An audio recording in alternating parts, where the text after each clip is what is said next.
Hey everybody, how you doing? This is Dan Blanchard with the Traveling Time with Dan show. And today I'm in Boston at the Dorchester Heights, going all the way back to 1776 with the Siege of Boston. Now on the Traveling Time with Dan show, we mix travel with history, with leadership, and of course with me, Dan Blanchard. So what happened here at the Dorchester Heights? Well, this was the key to breaking the siege of Boston. The British had been here sieging, well, I guess, controlling Boston, occupying Boston, right? For something like 8 years they were here.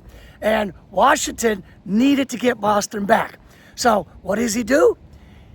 Fort Ticonderoga becomes the strategy. Yes, Henry Knox says we can get those cannons from Fort Ticonderoga 300 miles north of here through New England forest. We can get those cannons and get them back here to Boston, right? So Henry Knox, the bookstore owner, and he does it. No one thinks it could be done, but he does it, right? And that's called the Noble Train Artillery, right, of Henry Knox. He gets it back here, and then Washington, he's got in a very, very quiet, secret way, right? He wraps the wheels of the cannons, right? And he starts firing at the British in Boston. Not enough to mess up Boston, but firing at Boston from different places to distract the Boston at night.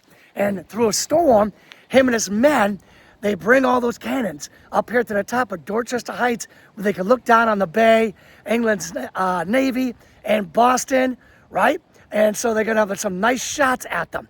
And while they're doing this, again, they're doing everything in secrecy. It's got to be in secrecy because everybody knows how important and strategic this area is. And General Howe, the English, told them, he said, hey, he goes, if I see any of you colonists going up there trying to occupy that hill to shoot down on our boats, I will attack you with the full might of the English Navy. So don't even try it, right? Don't even try it. So Washington had to be like a total in secrecy of doing this.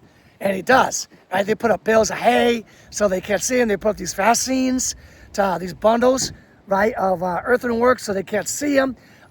They're shooting at him to make noise. And the men, Washington's men, are super, super disciplined, not making any noise, right? You get some weather that's happening, so the English don't hear it. And in the morning, General Howe, the English, wakes up and looks up here and he goes, by golly, those rebels have done more in one night than my army could do in 3 months, right? And General Howe knew they were in big, big trouble with those cannons pointing down on their navy and pointing down on Boston, right? So General Howe goes, well, let's just see if we can get this stuff, knock this down right now before Washington digs in too deep, right? But you got this nor'easter, right? Maybe it's divine intervention, who knows? But you got this, Judge Washington loves saying that divine intervention sort of stuff, right? And that providence, he talked about providence a lot, right? But you got this nor'easter storm, crazy storm, where General Howe and English can't do anything except for maybe shelter in place. And they're gonna wait for the storm to finish while Washington and Washington's troops kept working. All right, when the storm was over, General Howe looked up at the hill and saw they were dug in, and he was just like, that'd be a suicide charge. That would be crazy for us to try to get up there now, right? There's no way. Washington and the boys are dug in so deep, there's no way we can get up that hill without them freaking just wiping us all out. It'd be a suicide charge. Not gonna do it. So he sends a message to Washington.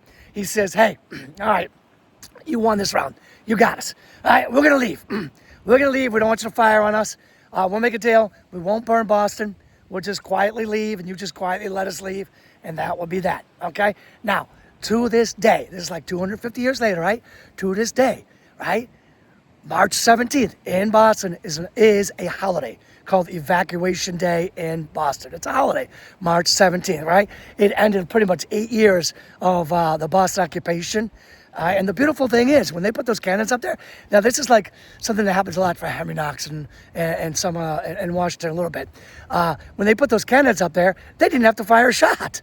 They really didn't have to fire a shot, which was beautiful. And the English just left, right? So there was a huge deterrence. Remember, General Howe said it would be a suicide mission to run up that hill and try to take them, right? So they didn't have to fire a shot. Deterrence is a great thing. They didn't fire a shot. This happens again later on with the Fort Independence.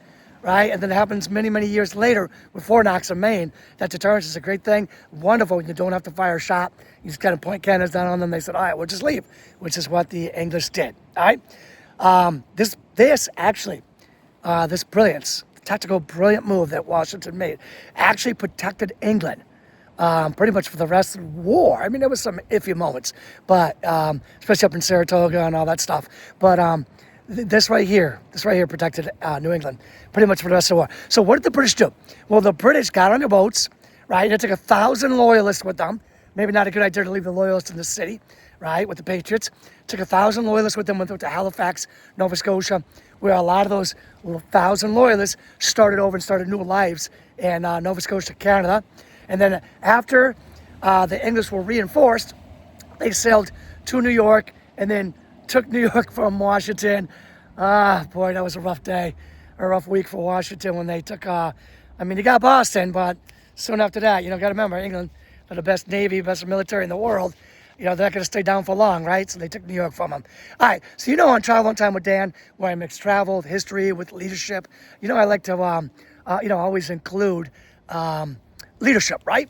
So, the travel's simple. Gosh, if you have not traveled down into Boston, you got to travel down. Check out this Dorchester Heights. Check out Boston. It's awesome. Leadership, I've already told you a bunch. The history, I've already told you a bunch. So the leadership is this. Great leaders do not always win through force, right? They often win through preparation, positioning, and patience. And Washington had to be very patient waiting for those cannons to get here. Took a long time through 300 miles of New England forest in the wintertime, right? Prepared weeks, maybe months, to make one night count. Are you doing that in your life? Hey everybody, thank you for spending some time with me today, Dan Blanchard, on the Travel on Time with Dan show, where we mix travel with history and leadership. And of course, with me, Dan Blanchard. I'll be back real soon. Check out again another episode.